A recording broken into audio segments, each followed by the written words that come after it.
everyone.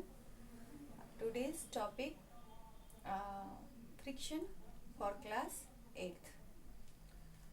तो आज हम फ्रिक्शन जानेंगे और फ्रिक्शन में जो आज मैं बताने वाली हूँ वो है डिफिनीशन। फ्रिक्शन का definition, effect of friction and causes of friction. तो बहुत इंटरेस्टिंग टॉपिक है, वीडियो पे बने रहें, पूरी वीडियो जरूर देखें और चैनल सब्सक्राइब करें ताकि सारे अपलोड्स आप लोग को मिलते रहें। ओके, तो अब हम स्टार्ट करते हैं। आज का जो टॉपिक है फ्रिक्शन। फ्रिक्शन तो ऐसे नाम से पता है, सब आप थोड़ा बहुत पता होगा फ्रिक्शन क्या है। फ्रिक्शन को हिंदी में घर्षण कहते हैं, है ना। फ्रिक्शन क्या है?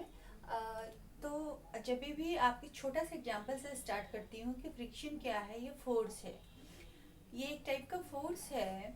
अभी हमने फोर्स में मैं फोर्स पे एक वीडियो बनाई थी, तो फोर्स में मैंने बताया था कि दो तरह के फोर्स होते हैं, कांटेक्ट फोर्स होते हैं और नॉन कांटेक्ट फोर्स होते हैं। तो आप लोगों को तो पता होगा, डिफरेंस तो कर लेते होंगे कि कौन सा कांटेक्ट फोर्स है और कौन सा नॉन कांटेक्ट फोर्स है। तो यहाँ पे जो फ्रिक्शन है वो कौन सा फोर्स है? जो फ्रिक्शन है ये कांटेक्ट में आने से होता है ना। टू सरफेस जब कांटेक्ट में होते हैं तो तब जाके फ्रिक्शन होता है, इसलिए कौन सा फोर्स है? ये कांटेक्ट फोर्स है। तो अब जो फ्रिक्शन है वो एक टाइप का फोर्स है और ये कब लगता है? जब दो सरफेस के बीच में क्या होता है? रफनेस और स्मूथनेस, दोनों स्मूथनेस और रफनेस पे डिपेंड करता है।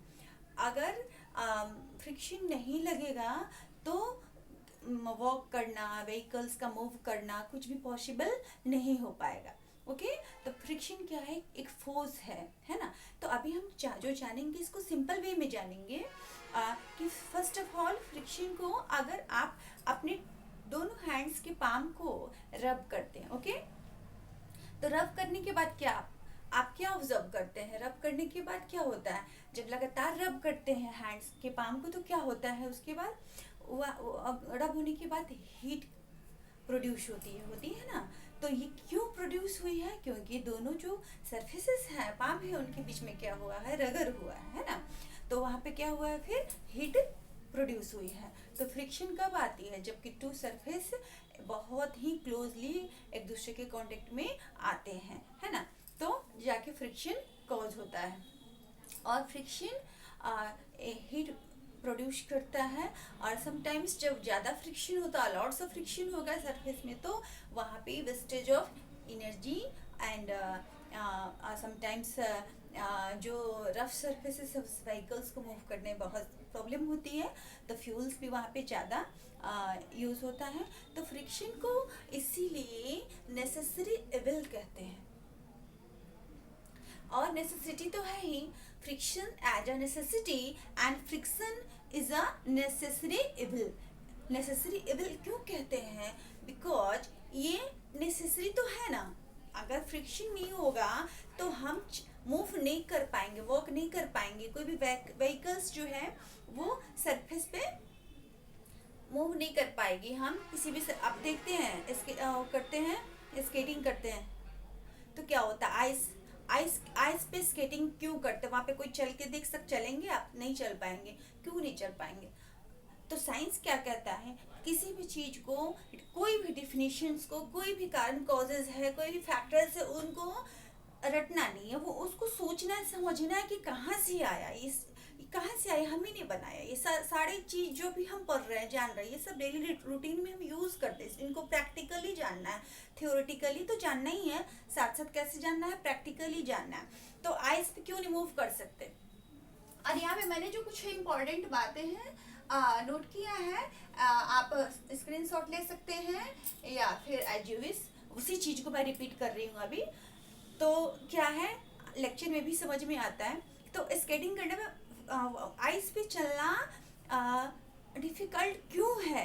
अगर आपसे पूछा जाए कि आइस पे चलना डिफिकल्ट क्यों है, तो फटाक से आप बोलेंगे कि मैम वहाँ पे फ्रिक्शन नहीं है, सरफेस जो है वो कैसा है? स्मूथ है, बहुत ज़्यादा स्मूथ है। तो स्मूथ है तो क्या उस पर आप चल पाएंगे? तो क्या चलेगा? वहाँ पे व्हील चलेगा। स्केटिंग में व्हील होता है, व्हील चलेगा ना। तो व्हील चलेगा तो व्हील के थ्रू हम वहाँ पे मूव कर सकते हैं, है ना। अगर जो सरफेस है वो ज़्यादा रफ भी है तो भी क्या चल पाएंगे आप? नहीं चलेंगे, बड़ी मुश्किल से चलेंगे। और जो व्हीकल्स है वो बड़ी मुश्किल से चलेंगी, और उसमें क्या होगा, wastage of lots of energy होगा एंड फ्यूल्स होगा। तो sometimes friction causes wear and tear. Sometimes sometimes friction causes wear and tear. Wear and tear से आपको तो पता चलता है, टीयर मीन्स क्या होता है, चीरना फाड़ना। और क्या होता है, जो सोज है, सोज की जो सोल है वो क्या होती है, वो घिस जाती है ना, वो डैमेज हो जाती है। तो क्यों क्यों होती है वो? इसलिए होती है बिकॉज जो सोज की जो सोल है वही तो फ्रिक्शन करती है ना, सरफेस से उसमें इसमें रगड़ आती है। तो वो जो फ्रिक्शन की वजह से, जहाँ पे अगर ज़्यादा सरफेस रफ है तो चलेंगे तो जो क्या है, वियर एंड टियर को कॉज करेगा। तो फ्रिक्शन को वियर एंड टियर कॉज करने की वजह से, और अभी मैंने बताया कि it is friction causes lot wastage of lots of energy and damage of masonry parts and also wastage of fuels, है ना। तो कैसे, इसीलिए इसी वजह से वियर टियर बताया, तो इसी वजह से इसको क्या कहते हैं, नेसेसरी इविल कहते हैं। नेसेसरी तो है ही, नेसेसिटी है, बट ये इविल भी है, इविलनेस है। क्यों है? क्योंकि नेसेसरी है, इसी के अगर ये जरूरी नहीं होता तो फिर है क्यों? जरूरी है लेकिन समटाइम्स नहीं भी है, फिर भी आ जाता है। जहाँ पे कम अगर है, चल रहे हैं, कोई रास्ते में चल रहा है, पूरी सरफेस पूरी रोड तो क्या है, एक जैसी नहीं है, नहीं है ना। कहीं पे ऊंचा है, नीचा है, गड्ढे हैं, डिचेज हैं, तो फिर क्या होता है, वहाँ पे चलना मूव करना बहुत डिफिकल्ट होता है। तो फिर क्या है, वहाँ पे वियर एंड टियर कॉज होता है ना। और जो मशीनरी पार्ट्स है वो डैमेज होना शुरू करते हैं, वहाँ पे वेस्टेज ऑफ एनर्जी होती है। तो इसी वजह से इस फ्रिक्शन को क्या कहते हैं, नेसेसरी इविल कहते हैं। तो फ्रिक्शन की डेफिनेशन क्लियर है। जो फ्रिक्शन की डेफिनेशन, फर्स्ट ऑफ ऑल क्या कहेंगे, friction is a force. Friction क्या है, it is a type of force, it is a force, है ना, which opposes the relative motion of two surfaces in contact, है ना। तो मैंने यहाँ पे लिख रखा है कि a force that opposes the relative motion of two surfaces in contact. तो टू सरफेसेस क्या, टू ऑब्जेक्ट के टू सरफेस, टू ऑब्जेक्ट के टू सरफेस या टू सरफेस, है ना। जब सोल ऑफ सोज है या रोड की जो सरफेस है, तो टू सरफेस हो गए ना। अब दोनों जब कांटेक्ट में आएंगे तो दोनों सरफेस के क्या क्या होगा, जो इरेगुलरिटीज है, शूज में भी है, बने होते हैं, खांचे जो बने होते हैं, जिसको ट्रीज कहते हैं या ग्रुप्स कहते हैं। तो वो जो बना है वो फिर वो क्या, क्यों बना है, क्यों दिया गया, जो व्हील्स हैं, जो बाइक की व्हील्स हैं, उनमें जगह जगह खांचे क्यों बनाए गए हैं, क्यों बनाया गया है। रोड पे भी पूरा रोड आप देखते होंगे कि प्लेन नहीं होता, उस पे जो स्टोन्स है जिनसे बनता है वो ऊंचा नीचा थोड़ा रहता है। क्यों रहता है? बिकॉज इरेगुलरिटीज तो चाहिए ही चाहिए मूव करने के लिए, व्हीकल्स या वर्क करने के लिए सरफेस पे, तो इंटरलॉक करता है ना। तो जब दोनों सरफेस के बीच में जो इरेगुलरिटीज है वो इंटरलॉक करती हैं, तब जाके वहाँ पे क्या कॉज होता है, फ्रिक्शन कॉज होता है। और फ्रिक्शन क्या है, फ्रिक्शन है एक तरह का फोर्स है, और फोर्स है ये किस तरफ हमेशा लगेगा, मोशन के अपोजिट डायरेक्शन में। तो यहाँ पे मैंने एक बॉक्स जैसा बनाया समझाने के लिए कि ये मान लीजिए सरफेस है, ये नीचे का जो सरफेस चल रहा है ये बॉक्स है। तो इस तरफ जो आएगा left hand side and right hand side, तो राइट हैंड साइड में जो चलेगा और डायरेक्शन ऑफ मोशन है आगे की तरफ फॉरवर्ड डायरेक्शन में, और जो लेफ्ट हैंड साइड में जो इधर है वो कौन सा है, बैकवर्ड डायरेक्शन में जो है वो वहाँ पे क्या लग रहा है, direction of force of friction है।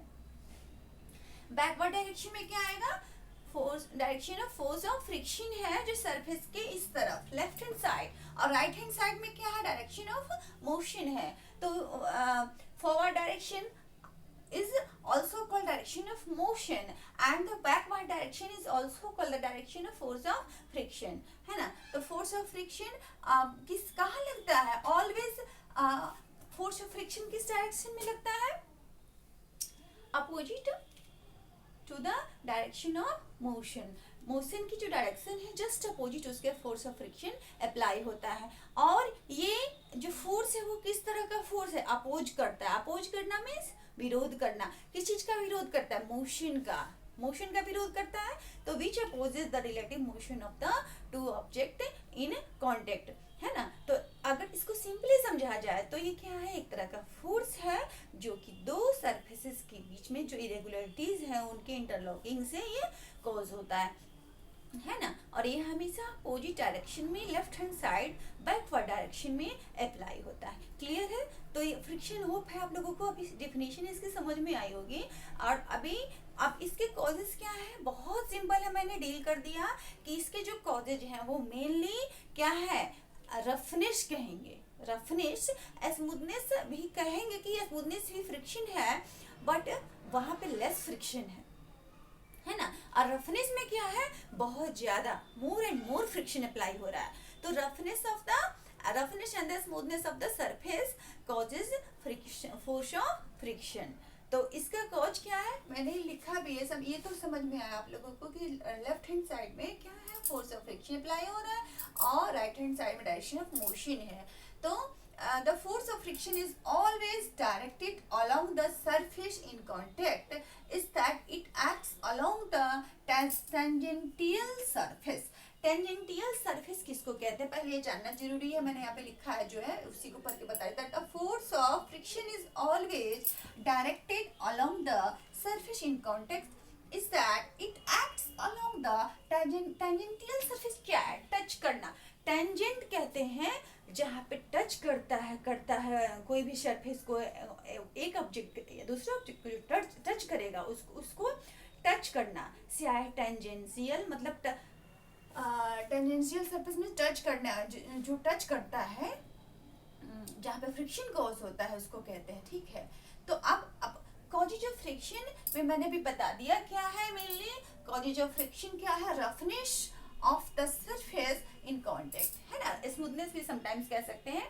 और when two surface are put in contact, the irregularities of one surface get interlocked the irregularities of other surface. पहले सरफेस की जो इरेगुलरिटीज है वो इंटरलॉक कर रही है दूसरे सरफेस की इरेगुलरिटीज के साथ, है ना। कांटेक्ट में आने से हुआ तो वहां पे क्या अप्लाई हो रहा है? वहां पे एक फोर्स अप्लाई हो रहा है जो कि फ्रिक्शन अगर नहीं होगा तो चल नहीं पाएंगे, अगर फ्रिक्शन ज्यादा होगा तो भी नहीं चल पाएंगे, कम होगा तो भी नहीं चल पाएंगे। इसलिए एक फ्रिक्शन की जो बताई गई एक फिक्स अमाउंट है, जितना है उतने पे ही मूव करना, व्हीकल्स हो या पैदल वॉक के लिए है तभी वही जरूरी होता है। तो फ्रिक्शन कैसे? इसीलिए फ्रिक्शन को ज्यादा होता है तो क्या कहते हैं? वेस्टेज करता है तो उसको नेसेसरी इविल कहते हैं। और सही मायने में फ्रिक्शन, अगर सही अमाउंट है फ्रिक्शन की तो फिर वो क्या है? वो नेसेसिटी की तरह से यूज होता है। अब फैक्टर्स अफेक्टिंग जो फ्रिक्शन है वो क्या है? कौन कौन से फैक्टर्स फ्रिक्शन को अफेक्ट करते हैं? वो फैक्टर्स क्या है? मेनली जो टू फैक्टर्स है वो नेचर ऑफ द सरफेस में स्मूथनेस और रफनेस आता है ना। Nature of the surface mainly जो फैक्टर है, इंपॉर्टेंट फैक्टर उसको क्या है? Smoothness and roughness of the surface है। Smoothness and surface of the smoothness and roughness of the surface है। तो अब ये था factors. The force of friction depend on the roughness and smoothness of surface और depends on the nature of the surface in contact. तो ये किस पर डिपेंड करता है? सरफेस की जो नेचर है जो कांटेक्ट में है उन पर डिपेंड करता है। तो ये बहुत इंटरेस्टिंग चैप्टर है फ्रिक्शन, और ये 9th में भी नहीं है, मोशन है बट फ्रिक्शन नहीं है, और ये 11th में पढ़ना है। तो इसको अच्छे से अब अगर अभी जानते हैं तो आगे आप लोगों को काम आता है। तो फ्रिक्शन कहाँ से? अब अभी जो है फ्रिक्शन को रिड्यूस कैसे किया जाता है? फ्रिक्शन बहुत सारे रीजन्स है फ्रिक्शन से, और टाइप्स ऑफ फ्रिक्शन क्या है, कैसे उनको असेंडिंग डिसेंडिंग ऑर्डर में ले जाते हैं, इससे बहुत सारे भी क्वेश्चंस हैं, इंपॉर्टेंट टॉपिक्स हैं। तो आप वीडियो पे बने रहें और चैनल जरूर सब्सक्राइब करें। अभी नए नए वीडियोस डालूंगी इस चैप्टर से, तो आप सारी वीडियो को देखें, एक दूसरे को शेयर करें और लाइक करें। होप है आप लोगों को वीडियो अच्छी लगी होगी, समझ में आया होगा। तो एक दूसरे को शेयर जरूर करें। Okay, take care. ओके।